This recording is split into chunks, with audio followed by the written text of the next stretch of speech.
Yeah. Drew Titan, Bronx on deck. It's good, family. I apologize for the yeah, okay, yeah, I'm live.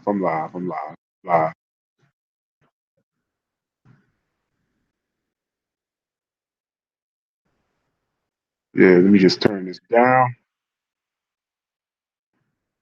All right. Y'all can hear me? Let me know if y'all can hear me. Y'all can hear me. I'm sure y'all can hear me. You should be good. All right. King Louis, what's good, family? I'm chilling with your fam. What it do? Yeah, man. Yeah, man. We finna have some fun up in here. I sent some links out. Sent some links out. See if the brothers are available. Mm-hmm. Salute, Rob Stewart. Macadon One was good. Robert Stewart, man. You can hear me? Good. Kenneth Johnson was good. Ronald Finkley, loyal to the LDBC. My brother. What is cracking? What is cracking? Yo, it's leg day. I was in the gym making it happen. I fucked around and brought my wife to the gym. Forgot she was a drill sergeant. You know what I'm saying? I was squatting. Oh my God, my legs is killing me. And I still found time to do the 35 for 35. For those that don't know, the 35 push up challenge, man. You stop and you drop it anywhere. You know what I'm saying? You stop and you drop it, you bang out 35. I don't care if you in Walmart.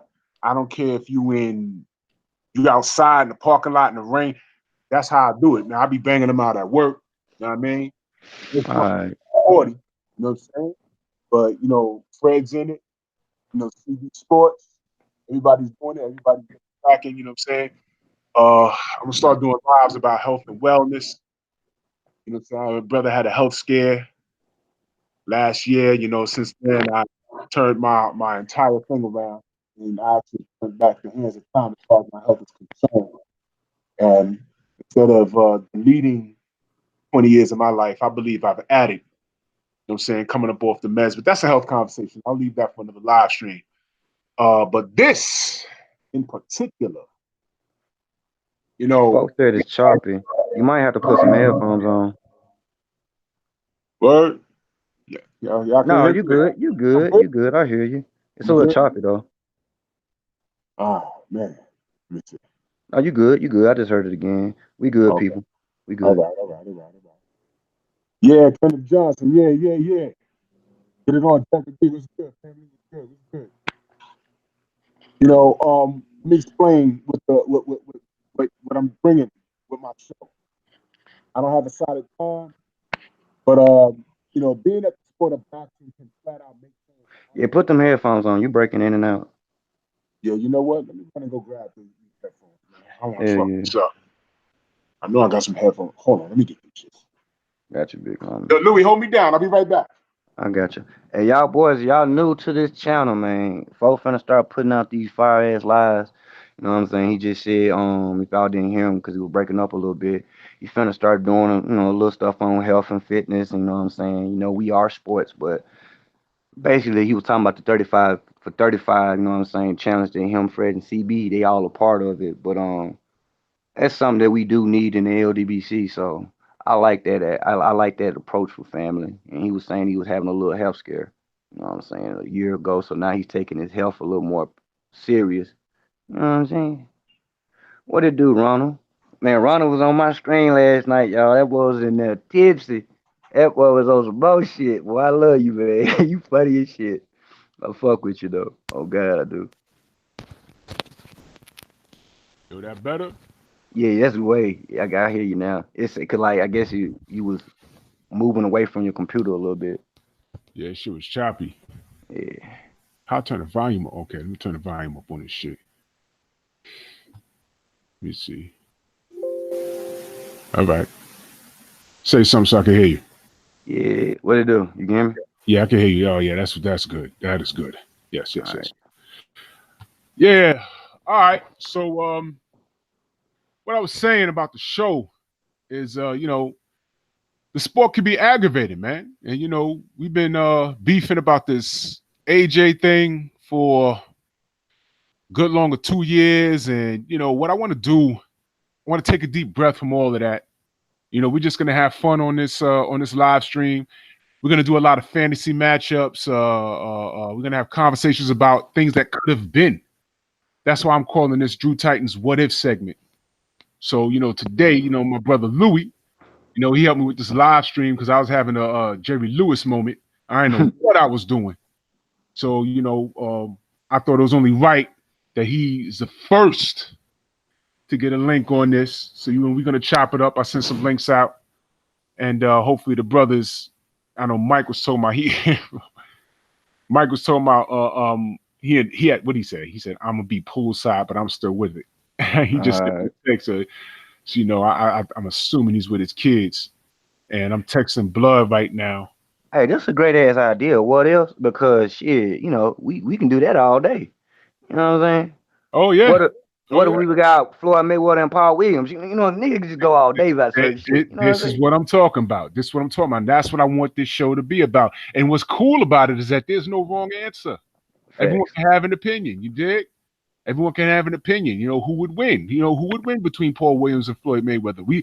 And what's annoying is that those is one of those fights that actually could have happened. Mm-hmm. It actually could have happened, but unfortunately, you know, Floyd, he beat Ricky Hatton and he got out of Dodge.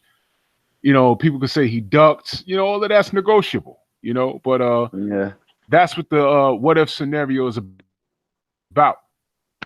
You know what I'm saying? You know, we're just gonna have fun with this, man, because you know, I think we need a break. We need a break from the seriousness of it. You know, I've been tight.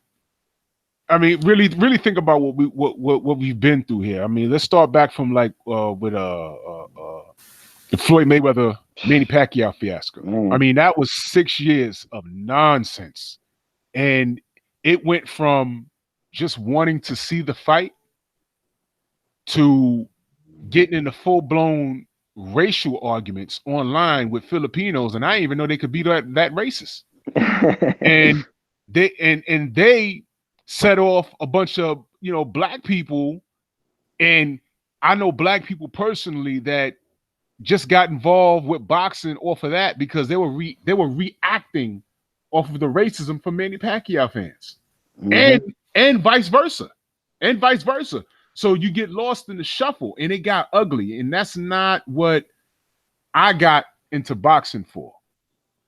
That's not what I got into boxing for. You know what I mean? It's just like, whoa, you know, I just would love to talk the sport. And again, I want to reiterate, that's why the LDBC is so important. Miss TTUK, I see you, mommy. You know, it's so important that we do things like this, because you get lost in the shuffle and you end up, you know, talking about things that have nothing to do with boxing. That's so annoying.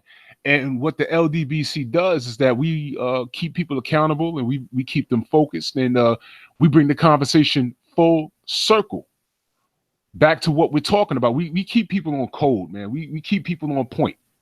That's what we do here.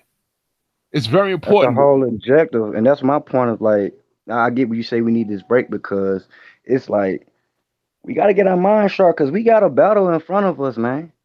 Like, right. It's a tall task in hand that we trying to tackle, but we the only ones. Just being honest, we the only ones trying to tackle making boxing great again. And like, how? We trying to basically trying to make these fighters get what they deserve, but also hold them accountable. So yeah, we do need this break. We need this break like a mug, because like you said, Floyd Mayweather and them was 6 years, and then you can sit here and say this was damn near 6 years. Damn near. With the AJ, you know what I'm saying, from 2016 to 2019. That's a long time, man. That's a long time. And, you know, I want people to think about this. I mean, look, that Manny Pacquiao Floyd Mayweather thing almost didn't happen because, you know, Marquez put him in a dirt bag, man. Made him take a dirt nap, and that was a bad knockout. And I laughed when I saw it, but then as soon as he didn't get up off the floor, as soon as that happened, I said, damn, there goes the Floyd fight. That's what I said. Now, we had it anyway. But think about it. We waited 6 years, and the argument still remains. Manny would have beat him if they fought when they were supposed to fight. And then we're back with the same argument. Oh, well, you know, this guy played games and blah blah blah blah blah. And listen, man, it's just an ugly, ugly, ugly thing. Mm-hmm. It's hard. Mike, I can that's barely you. hear y'all. Yo, Mike, what's good? What's up, man? I can barely hear you. Yo, you gotta turn up your mic. My mic is up. I can hear I you can loud. hear you. I'm doing all the way up. Can you hear Sure. me? A little bit. Yeah, this King Louis. I don't know. I don't know, man. You loud and clear. I mean, I can hear you. I just got to put my phone to the earpiece. Okay. Yeah, you're I gonna mean, I have to put do my ear that. to the phone. Yeah, you gotta do that because everything's loud and clear right here. You probably because you're outside. That's why. You see where I'm at? Look. Ah, Oh, yeah. Living Join your best poolside. life. You All know right. it. Ain't yeah, nothing wrong man. with that, my dude. You on So live yet or not? Yeah, we I'm live. live We right live now. right now, baby. We Oh, live right snap. now. Oh, snap. Joseph Brown, what up, baby? How you feel? So Yeah, y'all in the man. chat, y'all give us a couple fantasy matchups that y'all would have loved to see or y'all love to see now. That's right. So I have something. I sent the link out to Blood. He told me he was working, but he was on the road. But I'm sure he'll jump on when he get it. So we're just gonna get started.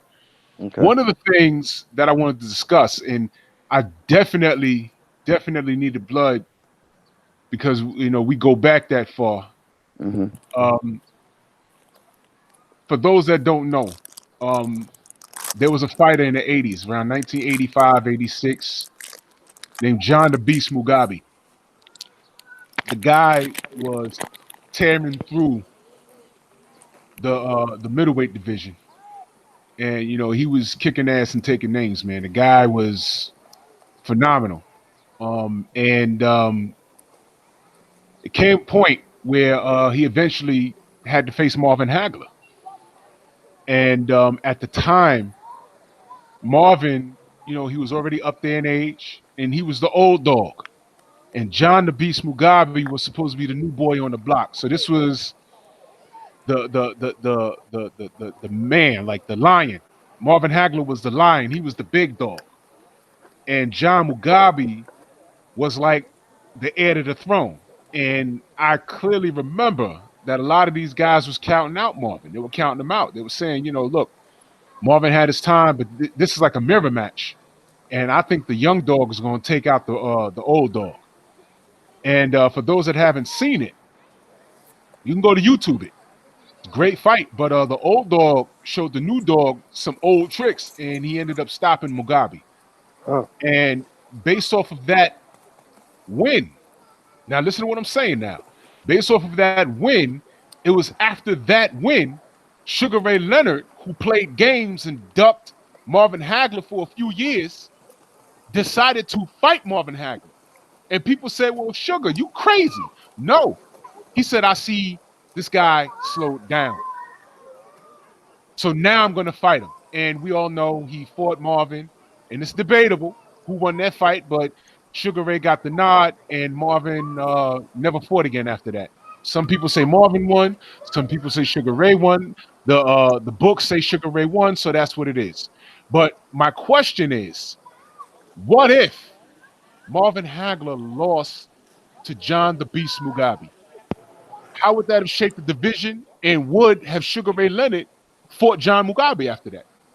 That's a great question. Okay, I knew you was going as soon as you said it. Like, I don't think Leonard come out of retirement. Leonard don't come out of retirement if old boy beat Hagler. Yeah, I agree. Yeah, I I agree agree. I don't think he comes out of retirement to fight Mugabe. I think he was, Sugar Ray was man, I forget. It might have been, yeah, I got love for Sugar Ray, but let's keep it all the way true. Sugar Ray played a lot of games, man. Mm-hmm. Sugar Ray played a lot of games, man. He ducked Aaron Pryor. I don't care what anyone says. The call out is on YouTube. I didn't even think YouTube would even have had that video. But he stepped to Sugar Ray on the podium and asked for that fight. Huh. Yeah, he sure did. And he ducked that fight. So there was no Aaron Pryor fight. There was and he waited. He retired on Marvin Hagler. He told Hagler the fight was going to happen. Waited till Hagler looked a little vulnerable against John Mugabe. Then he took the Hagler fight. So you want to talk about one of the supreme divas historically? For those that don't know, Sugar Ray is right there. But I got love for the You call him a supreme diva? a supreme diva. Supreme diva. Sugar Ray was right there. I got love. Now I'm not saying the brother couldn't fight. I'm not saying that. The brother could fight. But he played games. He played a lot of games. But if Hagler loses to John Mugabe, especially the way John Mugabe lost, just reverse the roles. Imagine if John Mugabe got Hagler out of there. A ferocious knockout. I forgot what round it was. And that's another thing. Those were 15-round fights back then. But yeah, Kenneth, you're right. Marvin won, but Mugabe took something from him. He did. That was a hard-ass fight, man. And that's what Sugar Ray saw. But the shape of the division, man, I think that has shook things up as most people expected. The unexpected was Hagler winning. But he won. But just imagine if Mugabe wins, how does that shape the division? I don't think you're looking right. I don't think he might come back. He might have came back. So, cause listen, do you think him coming back fighting a dude that just like we know he ain't the same fighter? Would he still got? He probably would have still came back and fought him. Probably would have came back and fought him, but it just wouldn't have had the same, you know what I'm saying, mystique that it had when they fought the first time. We're gonna say when Marvin fought on Leonard. If it was old boy, if he had lost the old boy, he would never probably fought the younger dude, and he would probably fought. But I just felt like he wouldn't got no credit for it because he obviously seen something that, and like you said, Kendall just said, he took something out of him. So even though Hagler won a fight that everybody felt like he didn't have to win, it was something, you know what I'm saying, in that fight. Because after he lose to Leonard, what did he do? He retired. He never fights again. That's right. He knew he didn't, and he slipped by with the young dude. If you want to call it that. So him calling him out, I don't think it would have been no different. And him calling him out after he lost, because he just called him out. But like the perception of the world was he just beat a monster. So, right, yeah. right. Hey, but that was on 54 division, wasn't it? Yeah, courtesy of Sugar Ray fucking Leonard. Yeah. Yeah. That fight was at 154. No. Yeah. No. Wait. Hagler was 154, wasn't he? No, Hagler was 147. Not Hagler. No. This is 160. This is middleweight title. He was 160. Oh yeah, you're right. I'm tripping. Leonard was the dude that played all these games and getting people at these funny ass catch weights. He was the dude that started a lot of that shit. 154 is all Ray Leonard's fault, by the way. For those that don't know, I blame him for that. That was crazy. You got to be kidding me. I said 154. What is that? 154 exists because of Sugar Ray Leonard. So he created his own weight division. Yup. He was, like I said, this guy's a diva. He could fight, but the guy was a diva, man. I mean, you got to keep it a buck. This guy, man, he was always doing something crazy. So what was the criticism of Leonard back then before he fought Hagler? Oh, man. Well, he came out of, if I'm not mistaken, see, I really need blood on this panel too, because my memories, it's a little shoddy back then. I'm going off of what I remember back then. If anyone in the panel remembers, if I misspeak, feel free to correct me. But I believe Leonard came out of retirement and fought a guy named Don Lalonde, white guy. Mm-hmm. And the Lalonde didn't. The guy wasn't trash. The guy showed up to fight and he bust Leonard's eye up, man. He actually dropped Leonard on his ass in that fight. I remember that. But Sugar Ray sucked it up and came back and he stopped him. It was a great fight. It's on YouTube. Go look at it. It's a great fight. It was a really great fight. And his eye was messed up, and Leonard notoriously had eye problems. Notoriously. I believe it was the right eye. I could be wrong. And after that fight, he was talking about retirement. This guy Leonard was always talking about retirement. Matter of fact, there was a some sort of banquet or something, and um, he told Hagler to his face, you know, this is a dream fight between you and I, but unfortunately, it'll never happen. And people started clapping. You know, oh, Godfather's in. I bet that It'll be over. on. It'll be on in about 15. Yo, yeah, Ronald. Yeah, his retina was fucked up. His retina was fucked up. That's right. He had a detached retina, and I think he got that from Tommy Hearns. I think he got it from Tommy Hearns. And he notoriously was having eye problems, and he got in the ring with Don Lalonde, and you know he did damage to that eye, and then he was talking about retirement again. And then he told about, you know, Hagler, this fight ain't gonna happen because you know Hagler. All right, you know how you know Wilder was like chasing around all these heavyweights, and he's chasing around AJ and all this other shit. Yep. That's kind of what Hagler was doing with Sugar Ray. Yeah, Ron, he took 2 years off. He took 2 years off. And you know, Ray Leonard was always flirting. They would always ask him, yo, what about Hagler? What about Hagler? And he was like, yeah, nah, I don't know, maybe not, no. Then he told Hagler, no. Hagler get in the rings with John Mugabe, beat him, but look vulnerable, then bang. Sugar Ray takes the fight. You dig what I'm saying? So, you know, we got love for Sugar Ray, but let's not get it fucked up. The guy was a diva, man. The guy was a Yeah, diva. I'm not trying to be too like mispresumptuous, but that kind of sound like Keith Thurman. Yeah, buddy. Speak on it. It's Yeah, like buddy. Keith Thurman and Errol Spence, nigga. Like, supposed to been fighting him. Yeah, I fight him. Now you like, I need time, and you know what I'm saying? Yeah, buddy. it sounds crazy. It sounds Man. crazy. It sounds crazy, man. You know, so I think everything, you know, it was the '80s, man. Everything was revolving around Hagler and Leonard, and you know, I was just sitting there thinking. I said, "Damn, what if Mugabe had beat Hagler that night? Where would that have left Sugar Ray?" First of all, I don't think Sugar Ray takes that fight. I don't think Sugar Ray takes. If Mugabe beat Hagler, like how Hagler beat Mugabe, if you just go back and just reverse those roles, there's no way. I don't think Ray Leonard takes that fight. I don't think he does.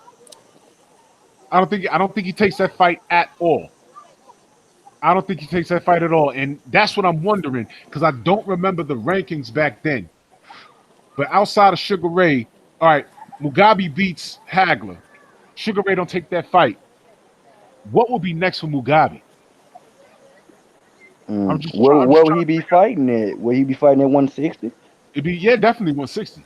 He'd definitely be fighting at 160. Definitely. So Wasn't I Aaron don't Pryor? remember. Wasn't Say Aaron again? Pryor 160? Aaron Pryor was 160, wasn't No. Aaron Pryor was one. Well, he could make 147. He was fighting at the lighter weights, but Aaron Pryor was at 147. I don't recall Aaron Pryor being at 160. If I'm wrong, someone please correct me. he? But I don't recall him fighting at 160.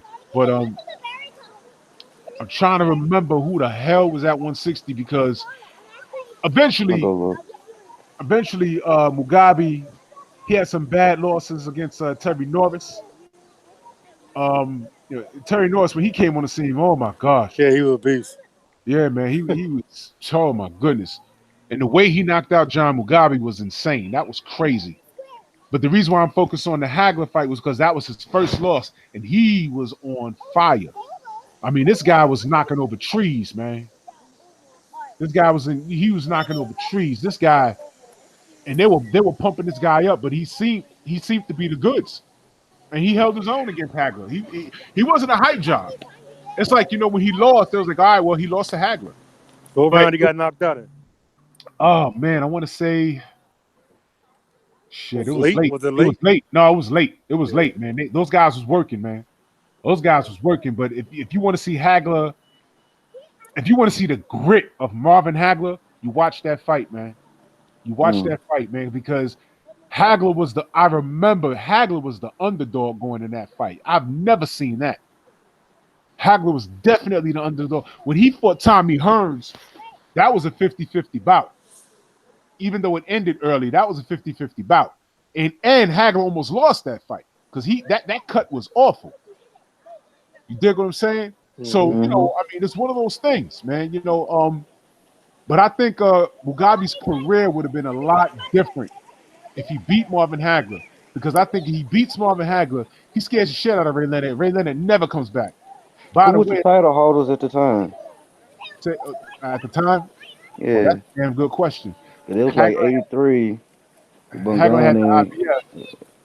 So that was around 87 when he got like around 87, 86 when he fought old boy Yeah, he fought 86. 86 he fought Frank Tate, Michael Nunn, James Michael Tony. Nunn.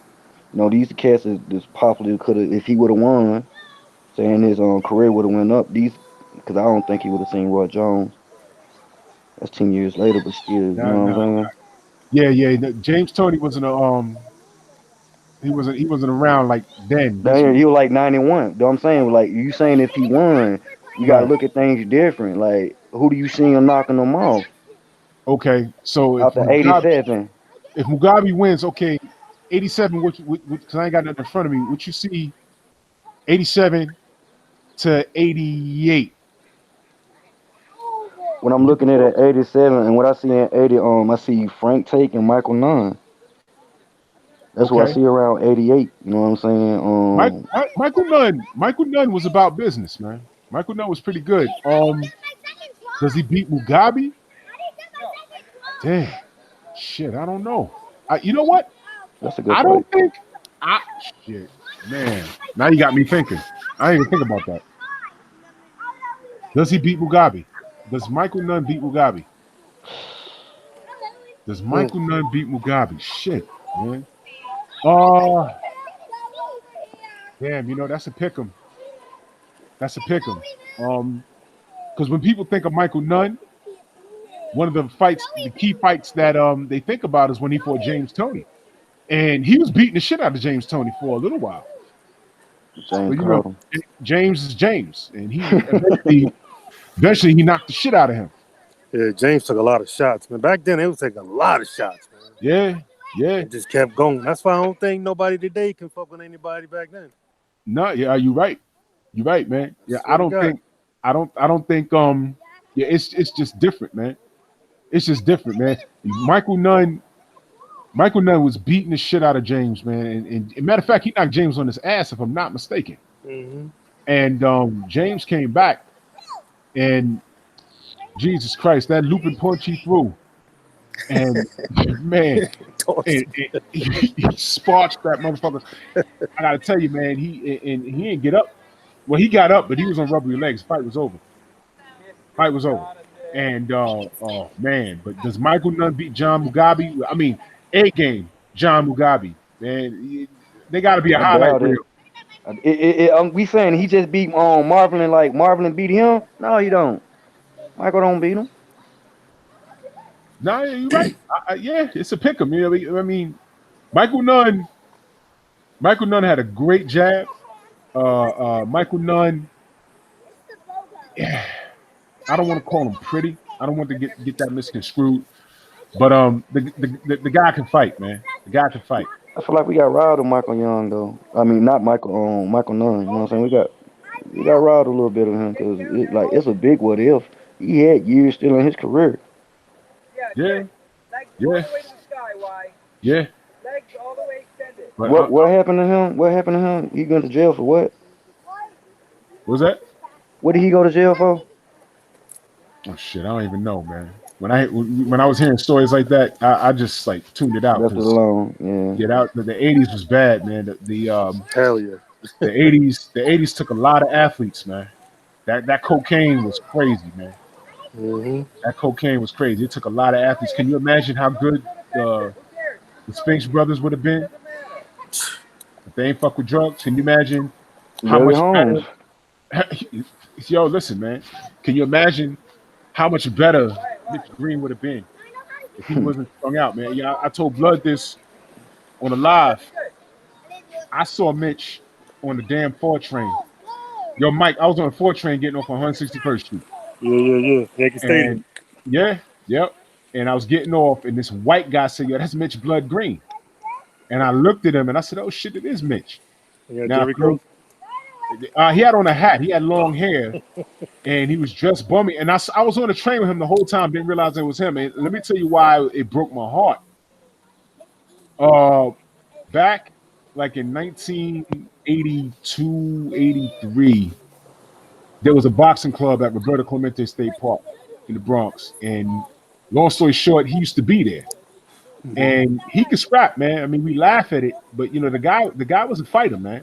Yeah. And he had people shook in that gym. He was about 6'5", and he was an athlete. And I clearly remember. I remember him, and I got up in the ring with him, and he threw on some headgear. He was like, "Yeah, man, hit me with a jab, oh man, hit me with a jab." I was like about 7 or 8 years old and shit. You know what I'm saying? And he's showing me how to throw a jab and stuff. He's just in there goofing around or whatever.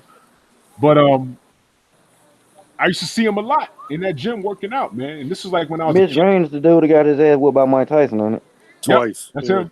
That's him. Yeah, got That's it. him. Yeah, he said twice. One in the dude. ring and out the ring.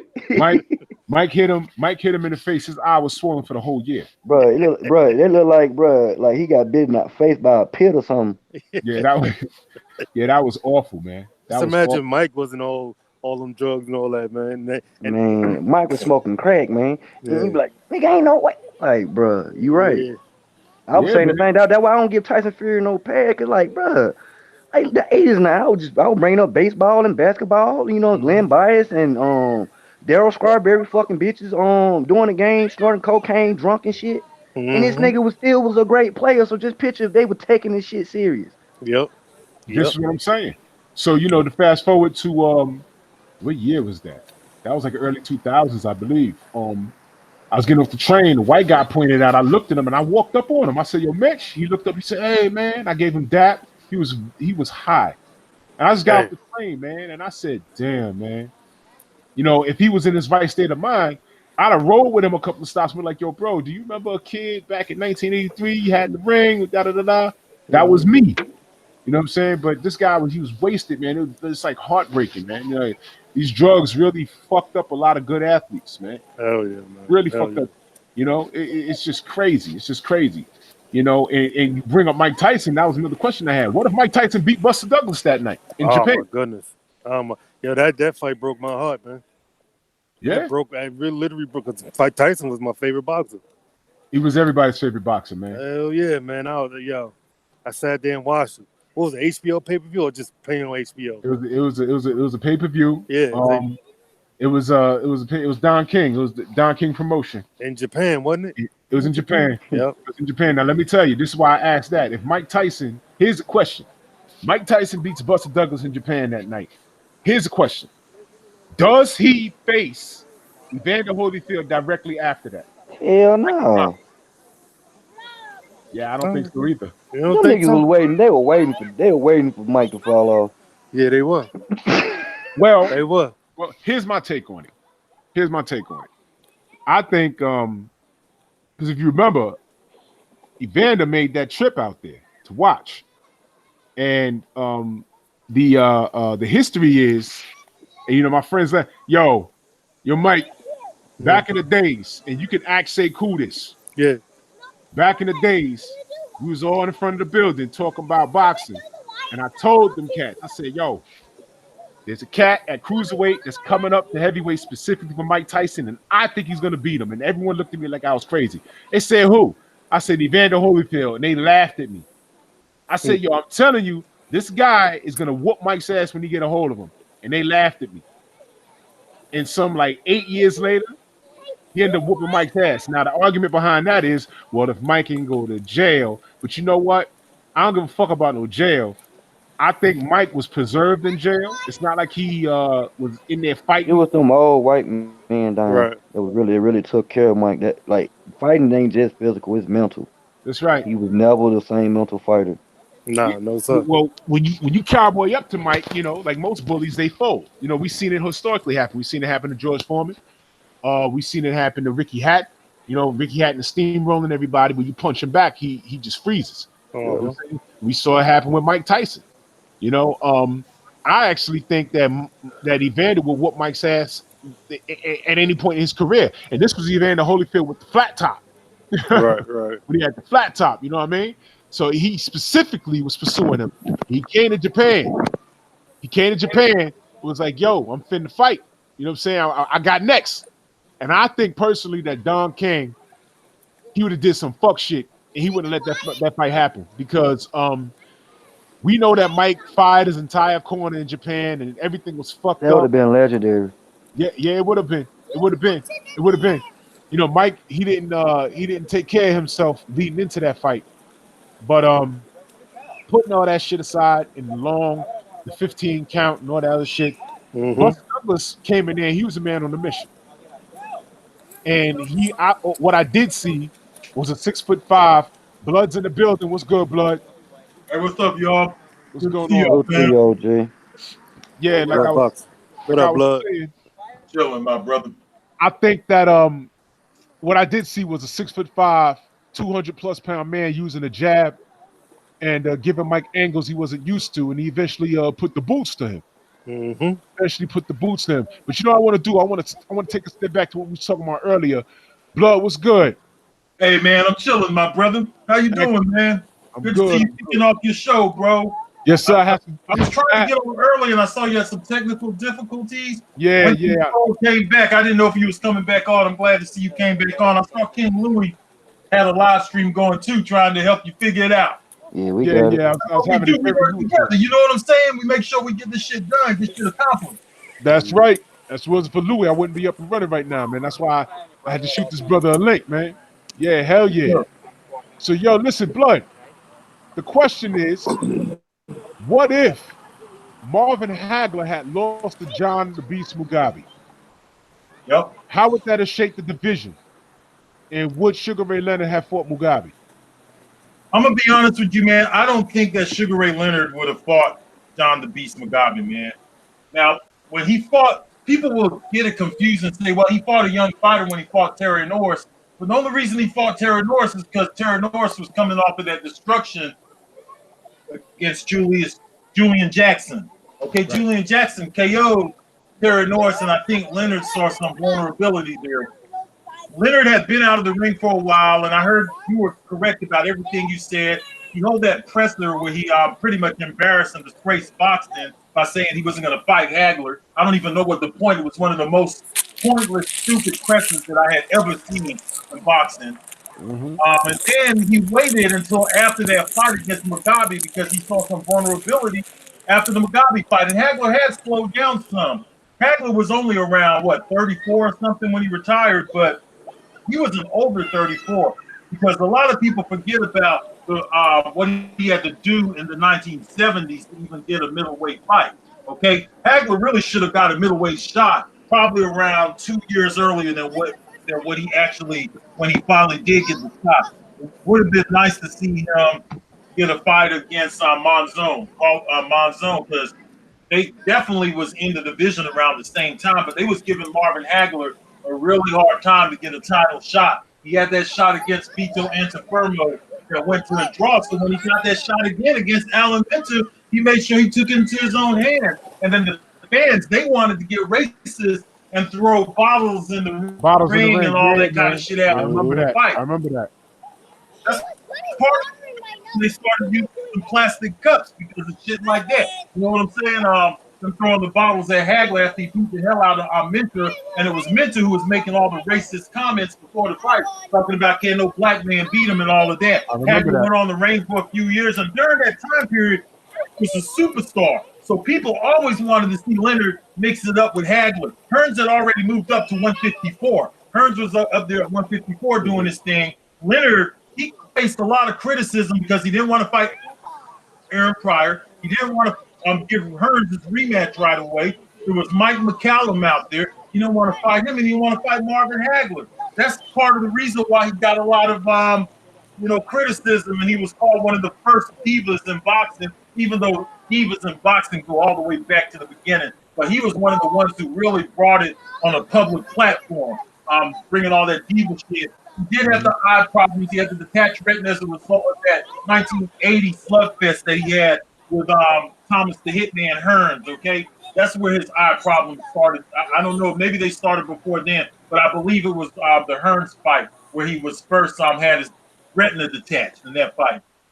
If Hagler had lost to Mugabe, I think what would have eventually happened is Mugabe he would have got beat, man. Mugabe was a very tough fighter, and he was very tough when he had that momentum going in against Hagler because he was like 25-0 with 25 knockouts. But there was big punches in the division, and you saw what happened to Mugabe when he fought Terry Norris, who was considered a big puncher, but wasn't even a true middleweight. Mugabe was funny because Mugabe actually went back down. He went down a division down to 154. Mugabe, he appeared to be a big middleweight, but he was a middleweight that could make 154. So he went back down and bargained at 154 because there was some big punchers. And from what I heard too, I remember hearing this some years ago that Mugabe had got knocked out in a few sparring sessions against some of them big. I can't remember which middleweight knocked him out in a sparring session. It could have been like Iron Barkley or someone like that. But get out of here. I'd like to say it was Iron Barkley, but he got knocked out in a sparring session by a middleweight, and they thought it was best for Mugabe to move down to 154 since he could make the weight. Because some of those middleweights during that time period was like Frank Tate and those guys. Those guys were big. Yeah. And Michael Nunn was a big middleweight too. You know what I'm saying? Even Harold Graham. Harold Graham was actually the mandatory for Marvin Hagler at that time. Okay. Harold Graham was this fighter from out of England, a really good middleweight. He was the mandatory for Hagler, and I believe he was paid step-aside money so that Sugar Ray Leonard's fight could take place. So what would have ended up happening is Mugabe would have fought Harold Graham. It's a very good chance Harold Graham might have outboxed Mugabe, okay? Harold Graham didn't have the most power out there, but he's one of those guys who could spoil the party. I think Mugabe's problem, he wouldn't have been with Leonard because Leonard wouldn't have fought him. Leonard would have been like, fuck that. The only reason he fought him is because of the vulnerability. Mugabe would have eventually lost, man. I'm telling you, one of those guys like Mike McCallum, one of them guys would have beat him. Mike McCallum was also coming into the division. And then you have Michael Nunn, who was seen as the king of the division at that time because he Frank Tate's ass, you know. And Frank Tate beat Michael Olajide, you know. Frank Tate was the big Olympian from the 1984 Olympics, had a gold medal on that star-studded team. So everybody, at one point, we was looking at Frank Tate to be the replacement of Marvin Hagler. Marvin Hagler, that's right. He had beat Michael Nunn in the amateurs twice. So we saw Frank Tate as the guy who was going to come in there and be the new king. It didn't last for long because Michael Nunn came in there, cleaned up shop. Leonard didn't want no parts of Michael Nunn either, okay, because Michael Nunn called him out. He said, hey, after the Legends dance, give me a shot at the, at just beating one of you. I have the middleweight titles over here, but give me a shot. Put it on the line. Put your legacy on the line against me. Those guys didn't want to do it. Hearns didn't want to do it either. Hagler was already out of the division. Hagler made up his mind he was coming in. I forgot about well, I didn't forget, but Tate, man, that guy could crack, man. Tate could crack. Yeah, Frank Tate was a good fight. He was a solid fighter. He just wasn't great, but he was a good fighter. Yeah, unfortunately, he's another one that had some bumps in his career. Yeah, but that's unfortunate. That's very unfortunate. But that middleweight division, man, I was just sitting there thinking, like, man. Can I ask a question? Yeah, go ahead. What happened to Tommy Hitman Hearns? What's the story of him? Because bro, y'all really teaching me right now. So Tommy, yeah. Wow. Well, first of all, in my opinion, Tommy's best years was at 147. It was at 147. When he went up to fight Hagler, I remember that fight was, I want to say the educated fans knew it was 60-40 for Hagler. Mm-hmm. But due to the hype surrounding it, it was a 50-50 fight. Because you got to remember, Tommy Hearns, man, that right hand was like, a guy with that frame was not supposed to be hitting like that. Sort of like how Deontay Wilder is not supposed to be hitting the way he's hitting. Tommy Hearns, if he hit you, I believe Tommy Hearns, if he hit a heavyweight with that right hand, he'd knock a heavyweight out. I believe that. I don't know. That's stretching it a little bit. Yeah, his right hand was insane. If it landed properly, heavyweights in sparring, man. He sparred Muhammad Ali. He did spar Ali when he didn't knock Ali out, but Ali was really old when he sparred. Yeah, it was a joke. When he was preparing for Berbick, he did spar. They did trade, but he did knock out some heavyweights. I heard the same thing. That's why I say that. Now you wouldn't put him in there with a heavyweight because the flip side with Tommy was that he had a suspect chin. Right. That was the flip side of that. But you know, Tommy could crack. So going into the Hagler fight, I remember my uncle saying, like, you know, all Tommy got to do is get caught one good time, and surprise, surprise, look what happened. But he was in that fight, man. That fight was about to be stopped off that cut. That fight was about to be stopped off that cut, and Tommy was in there. I think he should have boxed a little more, man. I think he tried to. I think his manhood got the better of him, and he felt that he could mix it up with Marvin Hagler, and that was a bad mistake. I think Tommy Hearn's best years was at 147. I think, well, I was about to say, I think he should have. This is blasphemous, but you know, Sugar Ray Leonard is the catchweight king at that time.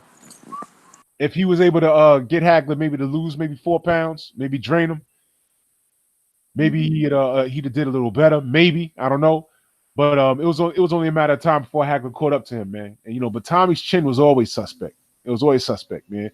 But I think he should have boxed more and kept Hagler away from him. But Tommy had a great career. He had a great career.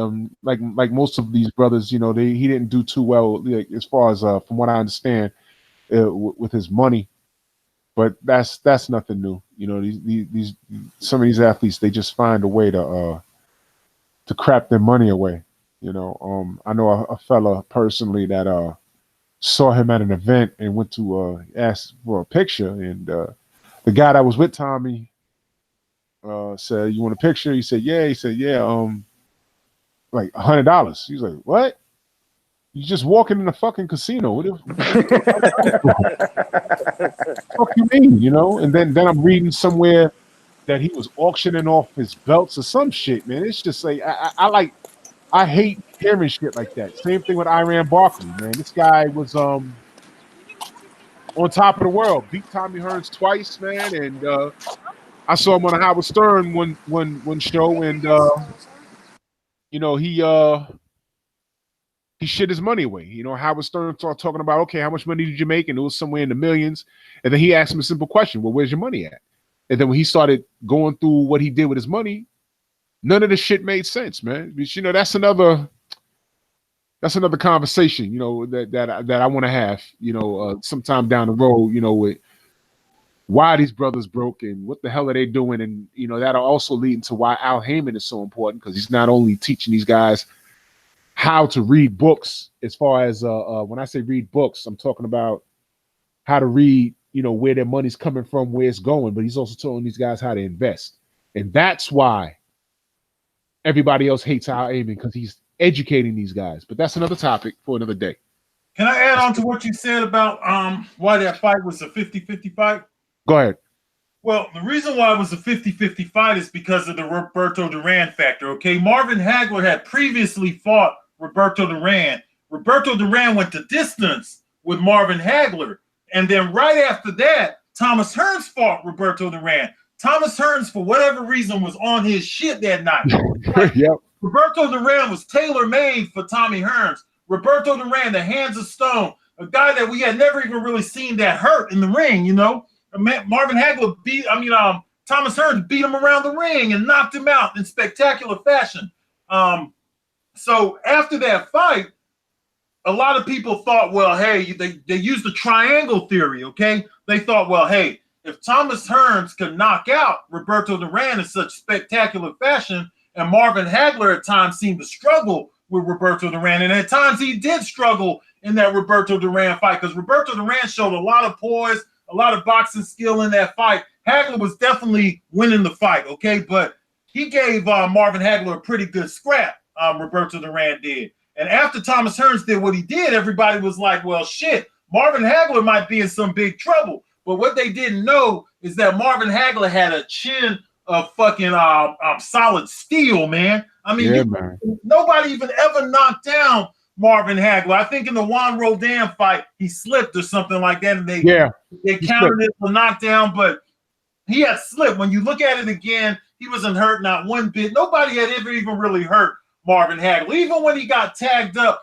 by fighters like Mugabe and stuff, he still kept coming forward. It's like nobody could break this guy's will. And when Thomas Hearns got in there and hit him with them same punches that he hit Roberto Duran with, and Hagler just stood up in front of him, coming for more, I think that did something to Thomas Hearns. And Thomas Hearns' legs was drained. He had never put so much into knocking someone out, and that person actually not falling before him. So Marvin Hagler was used to going to war. Okay, he was used to going toe to toe.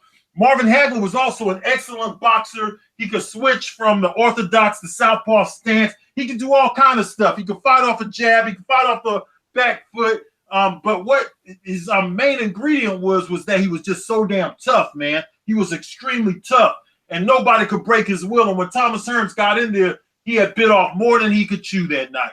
And that's part of the reason people thought that, hey, Thomas Hearns had a chance, is because of the Roberto Duran thing. Yeah, that slipped my mind. For those that haven't seen it, I mean, Tommy, oh my God, man, the way you want to talk about a body. Listen, if Roberto Duran never fought after that night, it would be perfectly fine. Because if someone asks you what happened to Roberto Duran, he was so great, and they say, "Oh, look at this fight with Tommy Hearns," they'd be like, "Oh, okay, I understand." I mean, the guy. Blood, can I ask you something? I don't mean to cut you off. Go ahead, bro. But Blood, who you think won that Hagler Leonard fight? Man, it was such a close fight, man, and I scored it so many different ways. I used to score it for Hagler, but during the YouTube era, because I had it on VHS back in the day, and I always gave it to Hagler. But I looked at it really good during the YouTube era on a big screen and everything, and I think that Leonard did pull it off, maybe by like 1 point or something like that. It was extremely close. It could have went either way, man. I would have been happy with the draw in that fight, to be honest. Yeah, and unfortunately, Hagler was so upset at that. That was his last fight, man. He didn't even want to run it back. Everyone was screaming for a rematch. The fans wanted it because nobody was satisfied. He dominated Leonard, though, so I thought Hagler over-exaggerated in that whole situation. Yeah. What do you mean, OG? What's that? What do you mean he over-exaggerated in the situation? He over-exaggerated in the way he acted after the fight and said that he was robbed and then he retired, because I don't think he was robbed. Leonard fought some good. He let Leonard steal some of those rounds. Like, Leonard was a master at stealing rounds. And what Leonard was doing to the judges is he was getting real busy in the last minute of the fight. So Leonard had a plan the whole time. He had a 12-round plan. He knew he couldn't stop Marvin Hagler, okay? So his plan was a 12-round plan. He executed it perfectly. Okay. I get you. And I will agree, because, like, at the most, he might felt in his heart he was robbed and he retired. But if the dude ain't never going to fight you again, like, you are, like, what would Hagler what could Hagler do to make up a loss that he could never make up? That he feel like he shouldn't deserve? Like, would you been mad if it was a draw? I think he would have been more satisfied with a draw than losing to Leonard, because they had a lot of rivalry between him and Leonard, man. They always wanted to, deep down, Hagler really always wanted to fight Leonard, and Leonard wanted to fight Hagler, but just not at his best. He wanted to wait till Hagler, because Hagler was a few years older than him. Leonard had also been taking some time off and, resting his body, and he didn't have as many miles on him as Marvin Hagler did. Blood, I compared it to similar, not the same though, similar to the AJ and Wilder fiasco. Sugar Ray was ordained. He was like the darling of the United States boxers, man. This guy was, he was a Olympic champion, Olympic winner, and came in there. I mean, he was groomed, is what I'm saying. This guy was groomed to do what he did. He lost to Roberto Duran, but came back in the infamous No Mas, that fiasco, and they loved this guy. Had $1 million smile. He was on commercials. You remember all the commercials, Blood, back in the day? Oh yeah, man. But the one I liked the best was the one with him and Larry Holmes, man. Yeah. Oh man, you remember that? Yeah. Oh man, yeah, I remember that, man. That's crazy. Maybe that commercial's on YouTube. I'll find it. It's But on. yeah, It is on. Yeah. yo, so I gotta see that. Yeah, man. So and it's not like Ray Leonard couldn't fight, but when you realize this guy was he was actually making chess moves in his career. And I give him that. Again, he wasn't garbage, of course. Sugar Ray wasn't garbage. But he was playing chess with Marvin Hagler. How long did he make us wait for that fight for him and Hagler? I forget offhand. How long did Leonard prepare? Yeah, did he make us wait to fight Marvin Hagler? How long was that talked about? It was maybe about 3 years or so. Oh man, they have been talking about that fight ever since before Leonard fought that guy. What's his name? Howard that he fought before the because you remember he took a few years off. Okay, he fought that guy. I think he fought Howard. Okay, and then I forgot how many years he took off, but during that whole time after the Kevin Howard fight, it was like a 3-year period because he fought Howard in either 83, late 83 or early 84, okay? And then for that whole time up until 1987, for that 3-year period, they talked about him coming back for the Marvin Hagler fight. Of course, other fighters was calling Leonard out too, such as Mike McGowan and Aaron Pryor and Thomas Hearns wanted to do that. Anybody who was up and coming wanted to fight Leonard because he was the money man at that time. Right. That's right. He was the guy that everybody wanted to beat. Even like guys like Marlon Starlin and them wanted to fight him. They wanted to fight him too. Marlon Starlin had called him out. Iron Barkley, all those guys were calling him out. Even Harold Brand. Hey, Mike, mute your mic. We can hear you with your chip bag. Who's that? It's Mike. My bad. Somebody tearing up some chips or some pork rinds or something. That sounds like some of the I thought I had it on. Look, that you got right there. I'm enjoying listening to y'all, man. I just thought I had it on mute already because my bad. Yeah, man. Yeah, they all wanted the money, man. That's all it was. They wanted some of the money, man. And really what happened to Thomas Hearns, bro, you remember when King Louis had asked a minute ago, I think I kind of skipped over that whole thing, but Thomas Hearns, he had a whole bunch of different belts after the time that he lost to Hagler. He went back down to 154. He couldn't make his mind up for the next 2 years because he went back down to 154. Then he got an NABF belt at middleweight, okay? He did that for a while. He kind of played around there until 1987 when he fought Dennis Andrews. You remember that? When he fought him and won the light heavyweight title. And hey, he did a spectacular thing. He went up there and did what guys like that do. He had beat a guy who's actually bigger. Now he's carrying his weight, his height, all the way up to light heavyweight. After he did that, he went back down to middleweight, okay? So it was like he was just all over the damn place, man, until he ran into Iron Barkley. And Iron Barkley was just that fighter who had the kryptonite for Thomas Hearns. Even great fighters have a certain fighter out there that they have a difficult time with. Other good fighters could have an easy time with them, but certain fighters just bring something to the table because the styles, the way they match up and things. It's just like with Ken Norton and Ali. Ken Norton was always going to put Ali through hell no matter what. But you put Ken Norton in there against Ernest Shavers or George Foreman, he'll trouble. Right. You know what I'm saying? That's right. Barkley had that kryptonite for Thomas Hearns, man. And I'll give you an example of that, like more closer to this era. If you want to apply the term, we use the term ducked a lot, but if you want to apply the term duck to anybody, you would apply it to a guy like Vernon Forrest. The guy was a decorated amateur. Everyone knew who he was, but Shane Mosley was the guy that got all the shine. And he was telling people that didn't know him, I beat this dude in the amateurs, I think like twice, something crazy like that. And he said, I'm going to beat him in the pros. He's nothing special. And no one believed him. He got in there, and I went to the first Mosley match. It was right here in New York at the theater next door to the Garden. And he whooped, I never seen Shane get his ass whooped like that, ever. Yeah, ever. Man. I mean, he whooped his ass all over that ring. And then he did it 2 times in a row, and he was on top of the world. Gets to the ring with Ricardo Mayorga. No one ever heard of this guy, and Mayorga clapped him. Yes, sir. And I said, "What the hell?" I mean, he didn't even get a chance to enjoy the goddamn belt. Gets in the ring, with Mayorga, and boom, now we know it's because of Vernon Forrest, God rest his soul. But it's because of Vernon Forrest that we now know Ricardo Mayorga. And he clapped him, and then in the rematch, Vernon was a bit gun shy, and he didn't do enough to win the fight. And it's just one of those weird things. Now, I think what happened when Shane Mosley fought Mayorga. Mayorga knocked him right out. There you go. Right out. You see what I'm saying? So that's why triangle theories don't work all the time.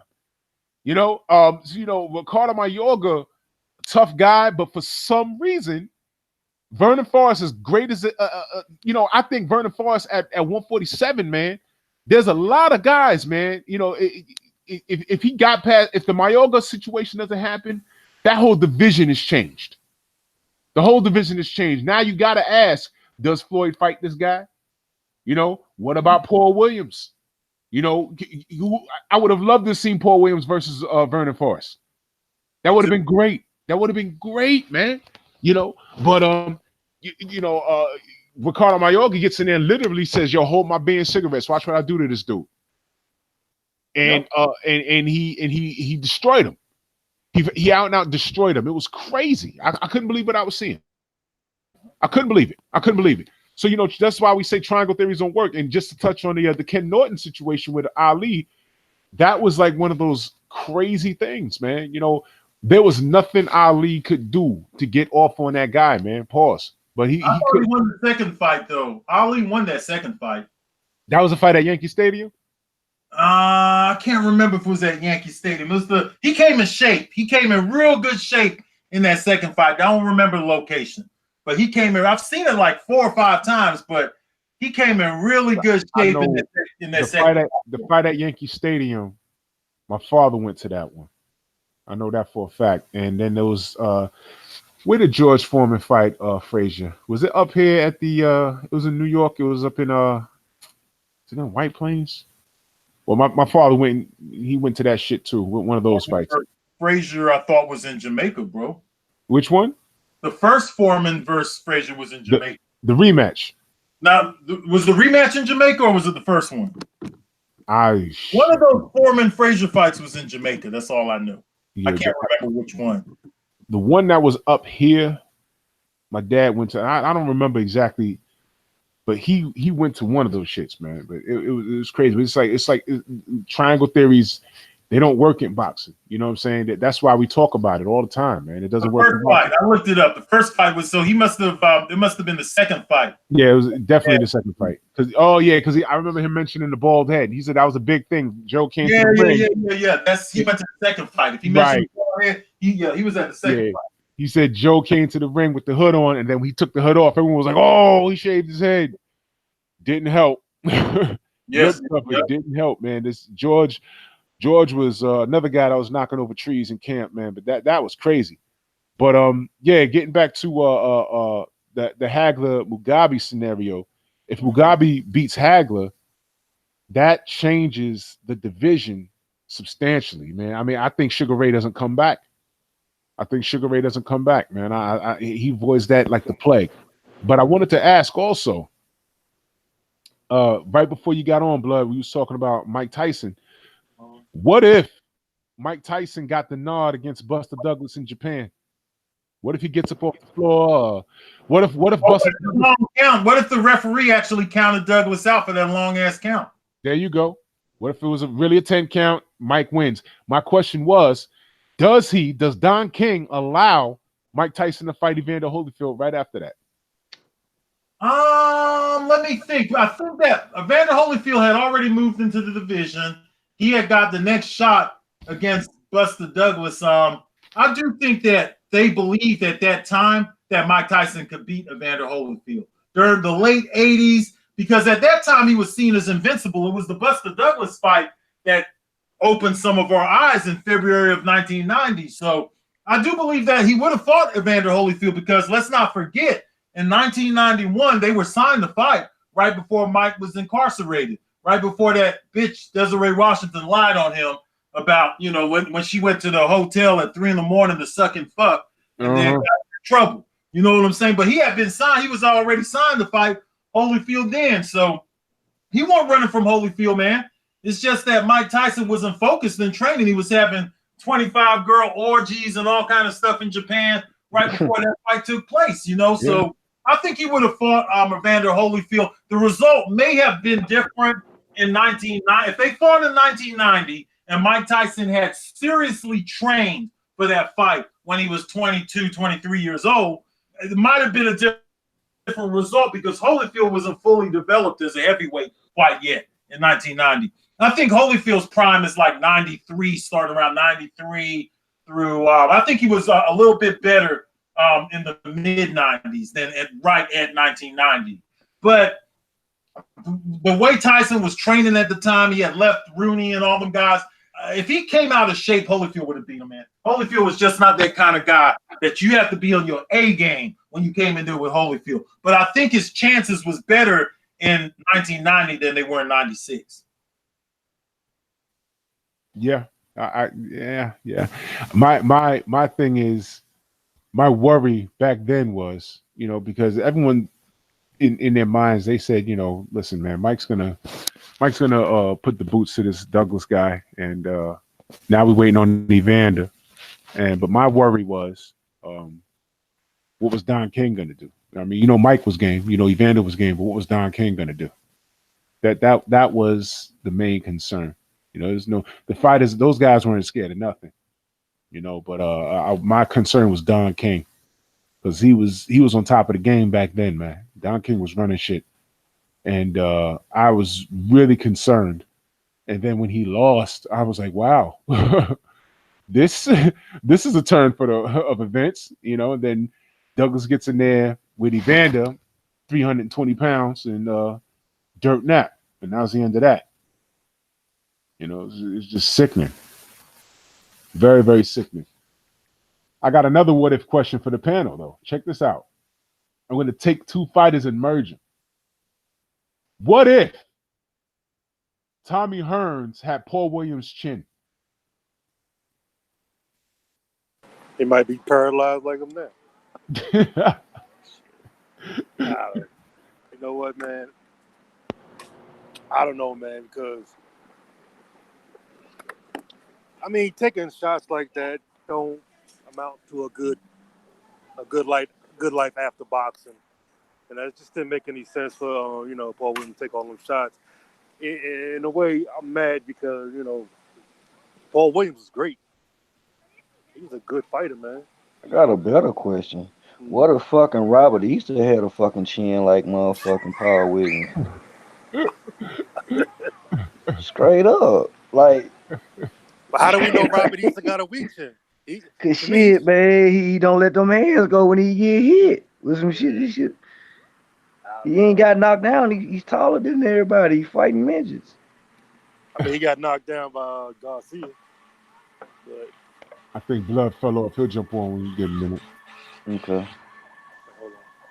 What was the question on what if Hearns like? What if Tommy Hearns had Paul Williams' chin? Because my biggest gripe with Tommy was that Tommy had He couldn't take power. Yeah, he couldn't take. You know, you tap him on that chin, and it's Boogie Wonderland. Hey, bro, listen. I think Mary Khan had that same motherfucking like. He could have been a great boxer if he can just take that punch. It's like his heart ain't bigger than his chin, and it's like you can want some shit sometimes, and it's like you look at a lot of fighters like this. So when you see a fighter blessed like that,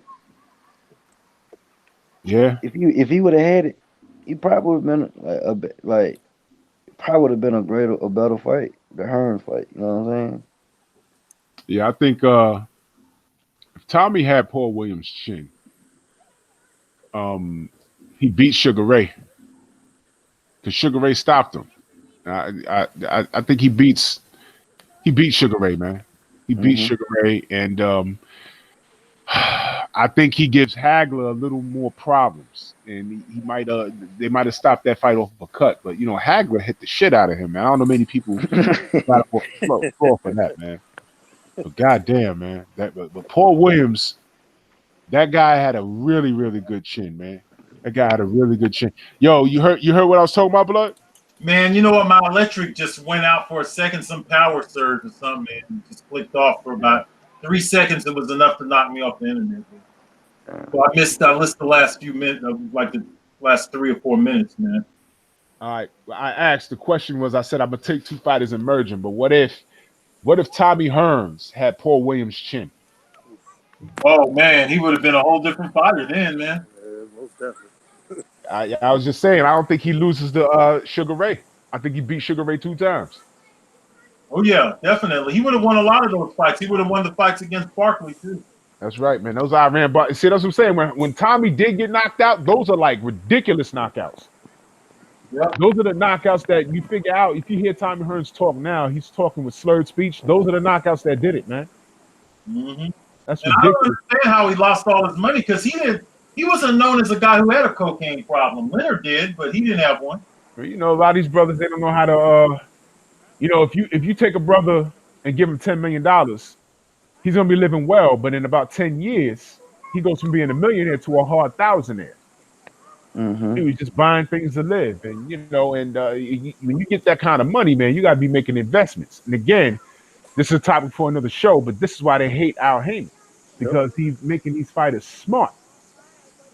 You understand? Deontay Wilder has his own promotion. Errol Spence has his own promotion. You know, Leo Santa Cruz. Different day. Leo Santa Cruz, although he makes me sick with the ducking he did, he named his kid after Al. So Al's doing something great, and he's educating these guys, man. We criticized Adonis Stevens for being inactive or whatever, but he taught these guys how to read. Yo, look, there's fine print. There's money they're not telling you about. This is why Bob Arum can't stand Al Haymon. And to top it all off, he don't talk to nobody. He don't talk to nobody. So come on now. That's why they hate Al. But that's a topic for another live stream. But yo, Blood. Mm-hmm. I thought of this specifically for you. Okay. Who would win? 70s George Foreman versus Ike Ibeabuchi. Oh man, that's a great fight, bro. Man, that's a great fight right there, bro. I'm gonna have to go with 70s George Foreman, man, but that's a tough one, man. Ike had that power, man. He had a great chin. He took David to his best shots and stuff like that. He was able to get boxers out of there like Chris Bird. I just didn't have long enough for us to really see what he was all about. He needed that Evander Holyfield fight. He needed the Lennox Lewis fight. He needed a Mike Tyson fight, something like that. More specifically, I think he needed the Evander Holyfield fight and the Lennox Lewis fight. He could have had those two fights. We could have really seen where he was at, and I'd be more willing to. He could go in there and beat Evander Holyfield and Lennox Lewis. I think he had a damn good chance. And even the Klitschko's, because the Klitschko's were on the scene at that time too. If he would have beat the Klitschko's and Lennox Lewis and Evander Holyfield, then I would give him the edge over George Foreman, man. But I don't know. It's hard to give. George Foreman, man, was more prone to getting outboxed by, like when he got outboxed by Jimmy Young. Not to mention that Ron Lyle, who was a big puncher, a big strong puncher, kind of like Ike. You know what I'm saying? Big and strong, had a good chin. Actually, he wasn't quite as big as Ike was, but he gave George Foreman hell and almost stopped George Foreman. So it's hard to say, bro. It really is. Yo, guys, George Foreman in the 70s was more of an impulsive fighter. He kind of fought. He wasn't as laid back as the George Foreman of the late 80s to the mid 90s. True. Yo, if y'all never saw George Foreman versus Ron Lyle, yo, listen, go watch that fight. Yo, listen, you pay money to go see a boxing match and a fight breaks out. That wasn't even a boxing match. That was a fight. That was a fight. That was a flat out fight. There was like 400 knockdowns in that fight. And listen, man, you want to talk about heart? Those guys came in there and they left it all in the ring. If a fight like that took place today, it would be fight of the last 2 decades. That was an insane fight. Forget about Gaddy Ward. They ain't got nothing on George Foreman versus Ron Lyle. Nothing. I promise you that. You think that Spence and Porter fight gonna be like that? No. Not like not like that fight, man. It's very rare to have a fight like that one there with both fighters get knocked out multiple times like that. Man, I Sean ain't don't. got no power. Somebody said it Uh, on my channel last night best. Like Sean Porter, he lacks the power like Timothy Bradley. You know what I said? Coon Bradley got more power than Sean Porter. Straight up. yeah, So how Sean Porter? Man, Sean Porter ain't finna do none of this shit. I mean, bro, this shit finna be a wash. Like he went in there and boxed Mikey, but I don't even want to get on this shit because we on some old shit. yeah, yeah. For But real. I think, yeah, we'll talk about we'll talk about that. But I think, I was watching a lot of George Foreman's old fights, man. We were talking about '70s George Foreman because surprisingly, I think '90s George Foreman he'd beat Ibebuchi because the '90s George Foreman had more cardio and he still had that great chin, man. He still had that great chin, man. This guy, George Foreman. Say what you want. That guy was a special fighter, man. He was bred for that, man. I couldn't imagine George doing anything else other than selling that damn grill. But that guy, '90s George Foreman, I think he beats Ika Ibebuchi easily because he had better cardio. He was more of a boxer, and I don't he know. crowd. I don't know. Do you think '90s George Foreman beat '70s George Foreman? Yeah, I think so. Hell no, No, why not? because he got caught. He got caught by some like a Tommy Morrison. No, No, I'm talking about '90s George Foreman lost to Morrison. So you telling me the '70s man '70s man we killed him. It no. was just when he lost to Ali. Before he lost to Ali, it ain't because Ali was just great, bro. It's like, and you know what? Ali Well, said he feared the man because he knew what he can do. The power was real. That wasn't no yeah, myth. yeah. They were showing a man hitting a heavy bag, niggas. Two niggas holding that bitch, and he still, wow.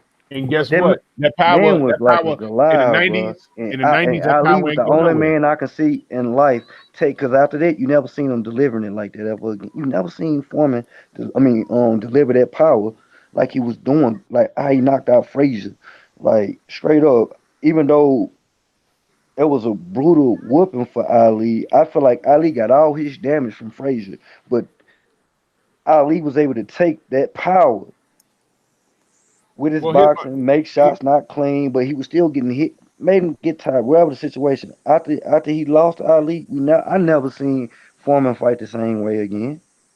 here's what I'll say about that. The reason why I say New George in the '90s would beat Old George is because all you gotta do with Old George is take him past 7 rounds, and he's gassed. New George would I stand. think that old George would have did better against Tommy Morrison and Shannon Briggs, though, because styles make fights, and I don't think that Shannon Briggs nor Tommy Morrison could have beat the '70s version of Of Foreman. I course think the not. '90s version does better against some certain fighters. The '70s version would definitely do better against Tommy Morrison and Shannon Briggs. Yeah, that's definitely a possibility. Because he The was reason, getting hit in the '90s, even though he had good cardio. Them boys didn't have the power of no shavers or the dudes that was back there that was cracking. Ain't like, bruh. Like he should never won a title if it was built like it was back then. Had champions that showed you the gap, the drop off. If you want to sit there and say in heavyweight boxing, even though we still had greats, well, Foreman. Go ahead. I think the thing with George back then was I mean his cardiovascular was really like it was bad. It was bad, man. I mean, I saw in an interview where he said when after he lost to Jimmy Young, or as the Puerto Ricans in New York used to call him Jimmy Jung. Jimmy Jung. Yeah, he lost to Jimmy Jung. He said he went in the back and laid down and he wanted to die.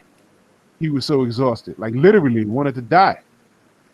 And I don't know how many athletes we got, but I know I've ran to the point where when I stopped, my heart felt like it was gonna come out of my goddamn Man, throat. 50 fighting niggas 20 in they prime. He's past his prime, and he shouldn't even 40, like 46, 45 and shit. You know what I'm saying? This is his age. He shouldn't even be in there. Like niggas calling Ortiz, but Ortiz is at the Ortiz be in this bitch 7 years from now, nigga. I'll look at him different.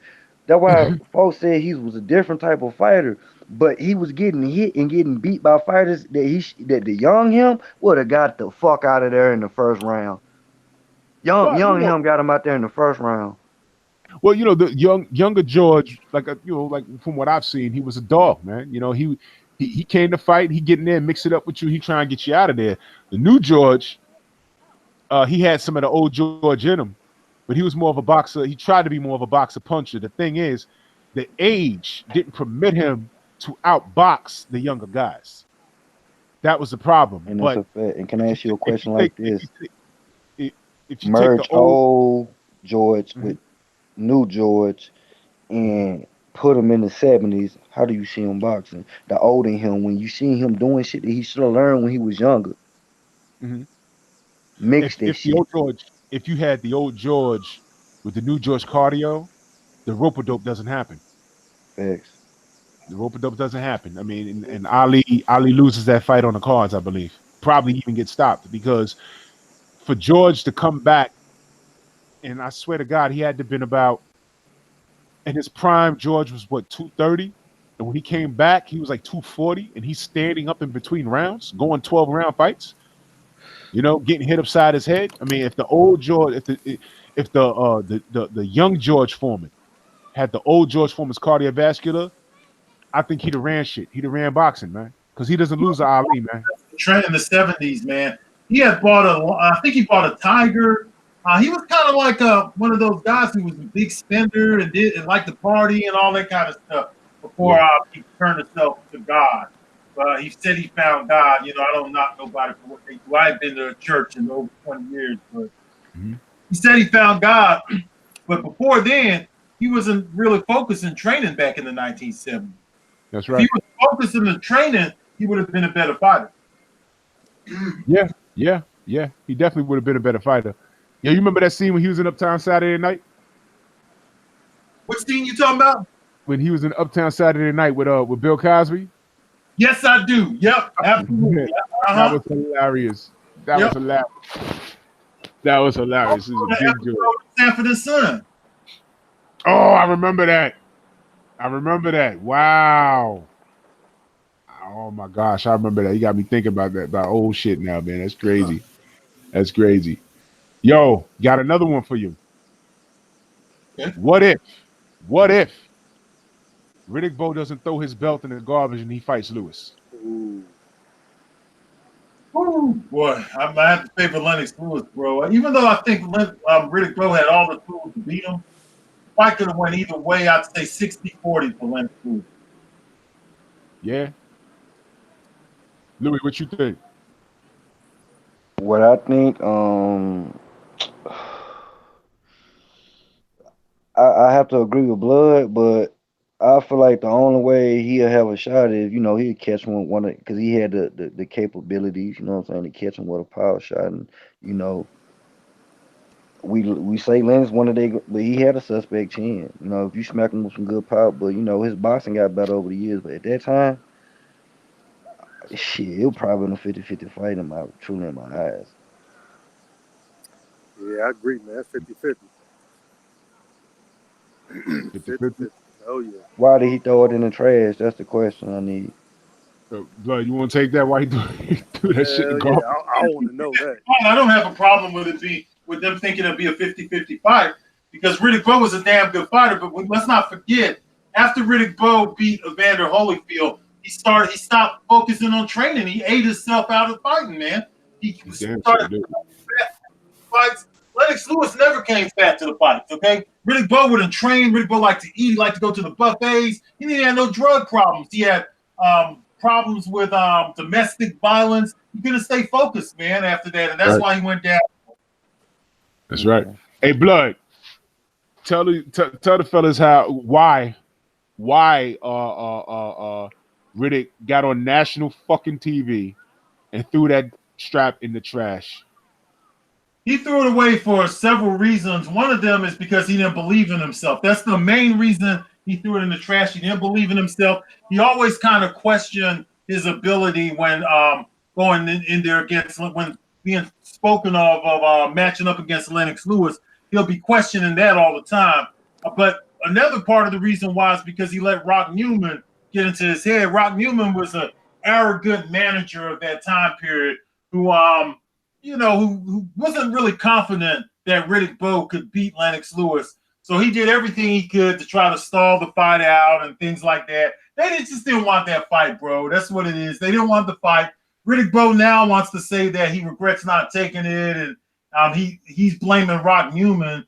But Riddick Bowe could have stepped up and took that fight if he really wanted it. He didn't want to fight Lennox Lewis because Lennox Lewis had a mental edge over him because of what happened in the 1988 Olympics. And plus, they had like sparring partners, and the sparring partners who they had faced, most of them thought that Lennox Lewis was a little bit better than Riddick Bowe. Yeah, that's I also recall he tried to I think he tried to blame the WBO. Something it's vague. It's very. I remember reading it in the magazine, but I ain't got none of my magazines no more. God damn. But yeah, he was seriously pointing the finger. But that's like a night in infamy, man. I came home, turned on Channel 7 News. He was mad at the WBC, Riddick Bowe. Yeah, that's what it was. That's what it was. But that's a night in infamy. I came home, and my dad's like, "What? I don't believe this guy." And I said, "What happened?" I'm looking. He on TV with a tie on. So put up a garbage can, put that strap straight in the garbage. Told my they ain't gonna tell me what to do. I do what I want. I'm the champ. I said, "What is he doing?" You know, I mean, come on, dude. And this guy, couldn't put down cheeseburgers. He's hold his family hostage at gunpoint and all kinds. Then he won a tie box, man. All kinds of stuff was wrong with that cat, man. All kinds of stuff wrong with that cat, man. It was just annoying with Riddick, man. This is a guy that could have been better than what he was, man. Better than what he was. Just oh man. Sickening, man. Sickening. I got one more for the panel. I got one more. Okay. All right. Check this out. At 140, Manny Pacquiao versus Aaron Pryor. I don't. Again, you said Aaron Pryor versus who? Manny Manny Pacquiao. Pacquiao. I would have to. Oh, Damn.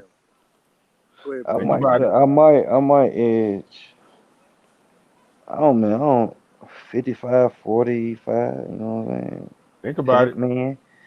Because I could say, Aaron probably does have the strength to do it, but I don't know. Is this going to be in the 80s? Because we know they both juicing. If it's in the time of Pac-Man, they're going to just let Pac-Man juice. That's why I said that. This is Juice why or no juice? Hey, we Wait, know hold they're on. just gonna make them. They're just gonna let Pac-Man juice if it's in Pac-Man's time. So if it's in the 80s, yeah, I might favor Aaron. We got the But special mix versus the special black bottle. Black bottle versus Manny Pacquiao's healing water and rice. Think about it. Who wins that? I'm gonna let y'all talk. I ain't gonna stick my foot in my mouth on this one. I can see. I don't know, man. Blood, what you got? Manny Pacquiao was at 140. Who was he fighting? He was fighting the guys like no, he skipped 140. Man, Manny Pacquiao, Drew, he skipped 140. Remember, he skipped That's why I 140 said when he went to 140. De La Hoya. He went from lightweight from 135 all the way to 140. He never fought at 140. 140. That's right. That's why I said 140. See, it's kind of like a trick. That's why this is a what if. That was a trick. See, Blood caught it. Blood caught it. He never fought it. That's why I said Aaron Pryor versus Manny Pacquiao I specifically said at 140. Specifically. I had to think back on it. I was like, oh, yeah, that's right, because I was on YouTube when he actually fought De La Hoya, and I remember doing a video when he skipped 140. That's the only reason I can remember it, man, because I did a video on it. I remember it. I remember that video. I remember the video. So if they fought at 140, and there's no testing, and Panama Lewis is in Aaron Pryor's corner, Who wins? Who wins that fight? I'm gonna give it to Aaron Pryor, bro. He said, "Pad, why you talking about the fucked up gloves and shit? I'm talking Take the about. pad down his glove." I'm talking about Panama Lewis's infamous black bottle, the one that I mixed. Remember that, blood? Give me the Yeah. other one that I mixed. That energy juice. Yeah. Yep. Absolutely. Think about the guys who Manny Pacquiao have fought at 135. You kind of have to look back at 135, and didn't he not take a loss to Eric Morales, who was just a stay Yeah. busy? And when he was at No, 135, I think Morales took a- was like he had already took a loss, but he was like 30. resurgent. Maybe He a- was resurgent. He was resurgent though. He was resurgent, but he took the loss to Eric Morales. You ain't lying. But Eric Morales was resurgent, but you still didn't supposed to lose to him. Cause didn't he rematch him? So at the what weight was that? It escapes my brain. When he fought Aguayo the second time, what weight was that? Was that 135? when Aaron Pryor fought Aguero, I don't recall. at 140. That was at 140, right? Yeah. Okay, so if Manny Pacquiao doesn't skip 147, makes a pit stop at 140, fights Aaron Pryor, because that was when Aaron was at his best, and he was also ready to come up to 147 to chase around Sugar Ray, if you remember that. And Sugar Ray ain't want no smoke with him. Yeah. Okay. So I'm wondering, both of those guys, I think that was Manny versus Oscar. If you want to say that was his best outing, that Manny Pacquiao versus the Aaron Pryor that beat up Alexis Arguello twice. Who wins that fight? Then you have to go back to King Louis' point, because I think that when he fought Oscar De La Hoya, I think that he was juiced to the gills against De La Hoya, man. I think so too. Because De La Hoya, they utilized advanced testing in that fight. If I can remember, there was no VADA in that fight or nothing like. I don't even think USADA was involved in that, because remember, for a long time, Manny didn't undergo any kind of advanced testing whatsoever for years and years. That's why Mayweather and them used that drug test and hung it out there, because Manny was known as a motherfucker who didn't want to undergo. Remember, he was scared of needles and all of that stuff. So, he That had bullshit. all around his arm, and scared of needles and all of that. So, the Manny Pacquiao who fought Oscar De La Hoya is when he was juiced to the gills, man. I'm telling you, the guy was all juiced up during that time period. So it would just depend on if you let both of them cheat. You let Aaron Pryor and Manny Pacquiao cheat, give it to Aaron Pryor. I'm gonna give it to Aaron Pryor also. What fucked Aaron Pryor, bro? What fucked Aaron Pryor up is in like in the mid '80s, he started going on these cocaine binges. He might have started before then, but it took him out of boxing like in 1985. Okay, you remember? He didn't fight for like 2 years or something like that. All right, because he had all kind of problems, couldn't get it together. So, if he fought the Aaron Pryor from '87, the one who lost to Bobby Joe Young.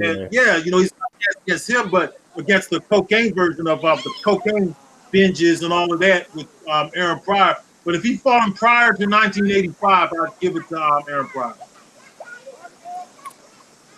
Yeah, that Aaron Pryor was something else, man. And didn't Aaron Pryor have didn't he have a little issue with that nose snow? Yeah, he did. He didn't have a little issue. He had a big issue. A real That boy big. smashed alike, man. Keep going. Man, that cocaine really fucked us up, man. That really fucked us up, man. Cocaine, man. That really ruined a lot of good fighters, man. Then it turned to crack. Yeah, man. Listen, man. What you call it is he lives in the Bronx. What's his name? His name's always escaping me, man. The guy from Assault in the Ring. Tell him the story. Tell him the story what you just told us about Mike Tyson dude. The Mike Tyson dude about what was the green dude? Mitchell Another Green? one. Mr. Yeah, I told Blood about that. Oh yeah, I know about that. I definitely know about that. That's crazy, man, to see a dude like that. You know what I'm saying? Regardless, You know what I'm saying? To be a boxer at that, it's like a dude you seen in the NBA, and when you see him now with no money, like what the fuck happened? It's the same thing. Like Yeah, you it's fought Mike sad. Tyson, you should still have some money. You, Yeah, you man. struggle. These guys, man. It's man that shit and cocaine, man. That really fucked a lot of us up, man. It really did, man. It really did. Man, there's a lot of fighters. There's a lot of athletes in particular. You know, once they got on that first line, it fucked their whole career up. And these guys are like naturally talented, man. Naturally talented, man. It's like ridiculous, man. Hey, Kenneth Ridiculous. Thompson, the answer is yes, I will. I can. I'm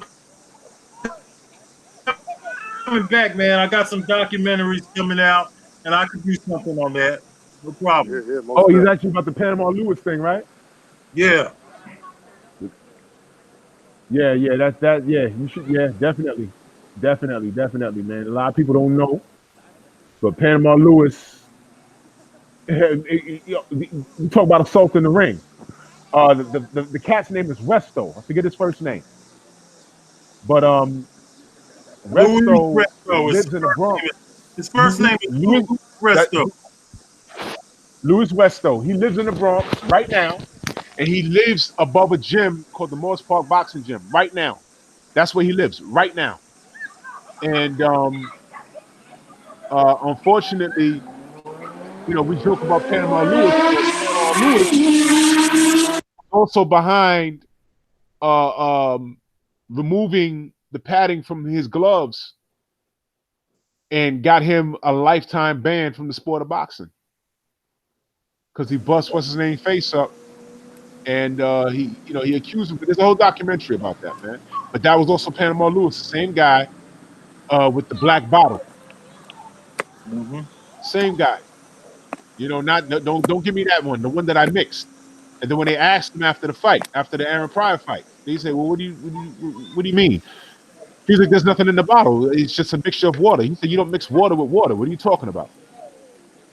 You know what I mean? So then he says that it was a mixture of the smelling salt, that he put the smelling salt in the water and was giving it to Aaron. I don't know. No one will ever know. But Panama Lewis was notoriously this guy was out of this damn world, man. Panama Lewis was Oh yeah, he was something else, boy. that nigga beat Pac Man at 140. Fuck You all looking at that it, right? else. Hey, blood. Yeah, it just hit when I seen when you sing. Yeah, that nigga does it on my mama. that with that nigga in his corner, when Pac Man gonna get drink this. Yeah. They could both see. I got Aaron Pryor. If Pacquiao comes juicing, Aaron Yeah, Pryor I got Arrow. He got him. he could come juicing with the asthma medication, which is what it was, which is asthma medication, what he was using. Mm-hmm. Crazy. So yeah, Oh man. my Hey, I had to god. think. Yeah, cause listen, I remember that fight when the man get like, bro, the dude got energy. This late in the Yeah, fight, you're like, Morgan was so big for that hold up. Arguello fight. They were like, what He what was in also that used bottle? Could do like, hand me the bottle I mix. Hand me the bottle I remember exactly what Drew talking about. He like, hand me the bottle I mix. Gave it to that man, went out there and beat the brakes out that dude. Oh, and I'm like, what the fuck he get that energy from? I don't know what he put in that water, but nigga, you put he beat the fuck out that. That was well, crazy. they had a rematch and what happened?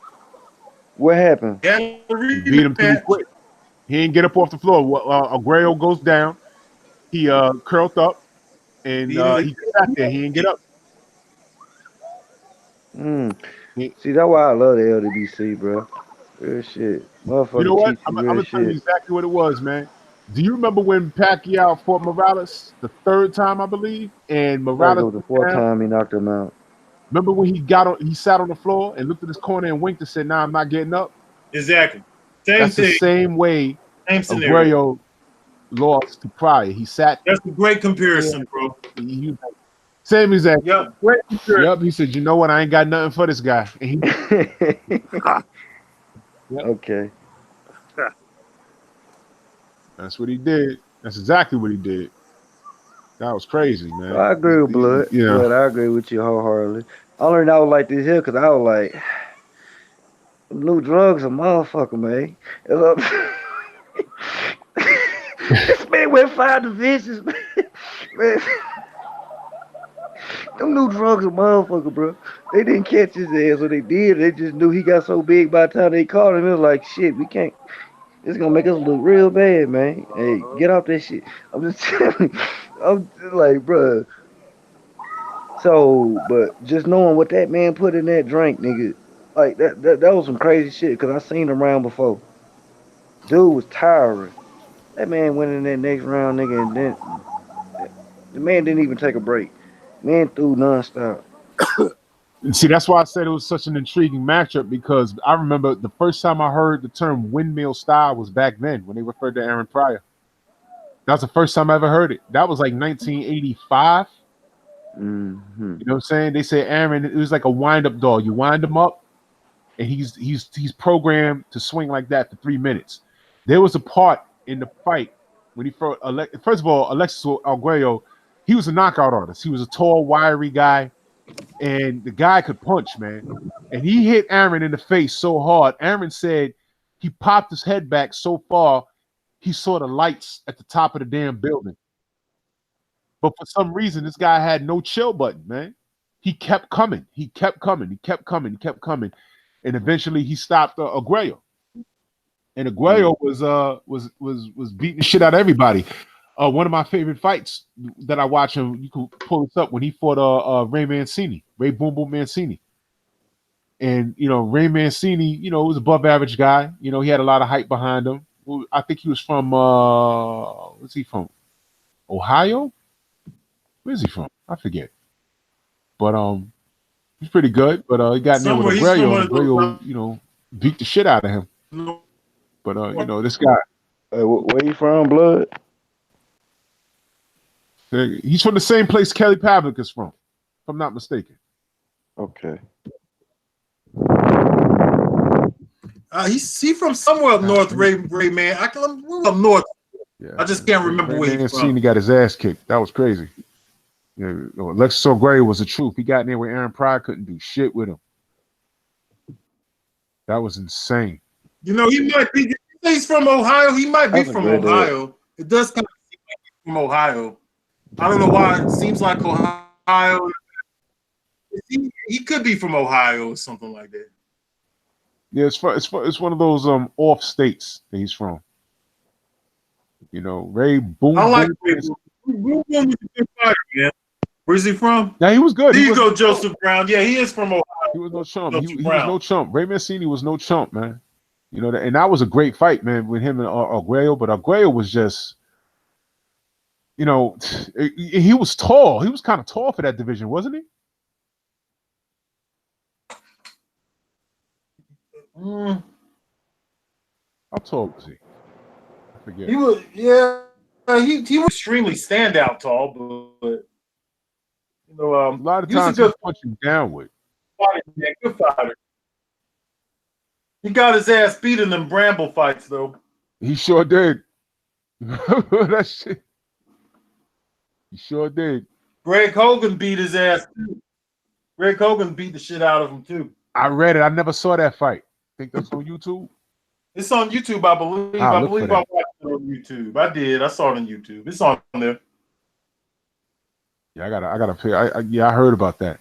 I never saw that fight. Never saw that fight. Yeah, I got the day off. I'll be doing boxing for the rest of the damn night. There you go. Word up. Yo, I'm gonna close this out. Any last words, fellas? Your Blood. Let everyone know where they can find you.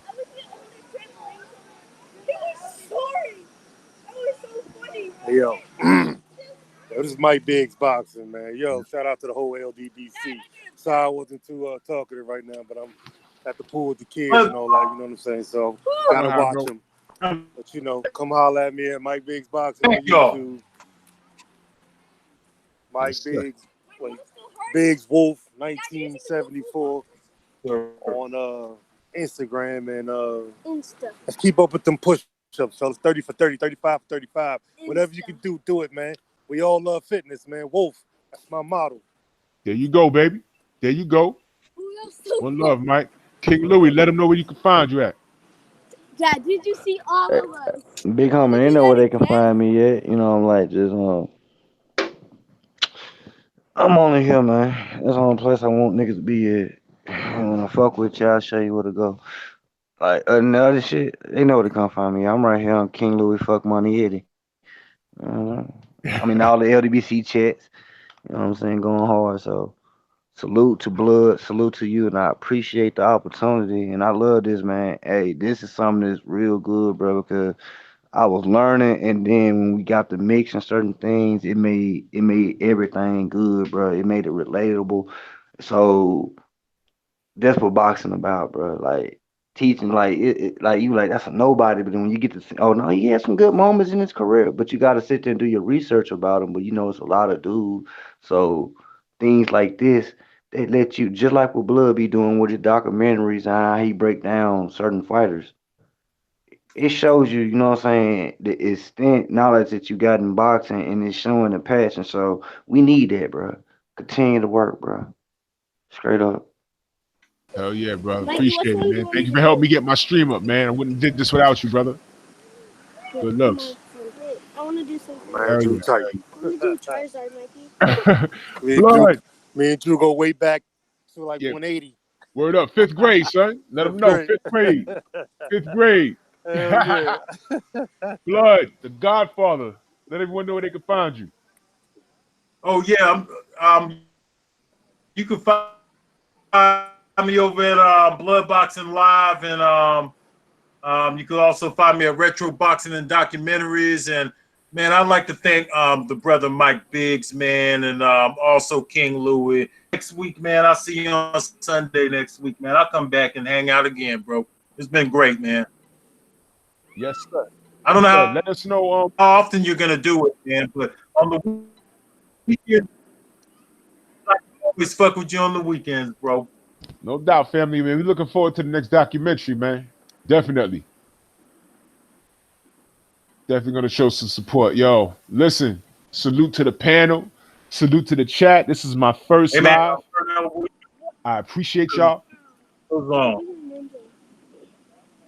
Word up. Yo, shout out to the entire LDBC. It's all love.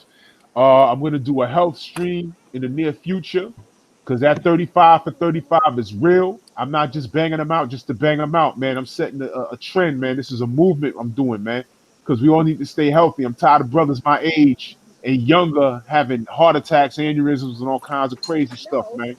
Had my own health struggles, and I'm overcoming them. I've overcame them, actually. And we here, baby. This is what the LDBC is all about, man. So shout out to everyone on the panel. Shout out to the chat. I modded a few of you guys, more to come. Shout out to the entire LDBC. And we out of here. Peace. Peace.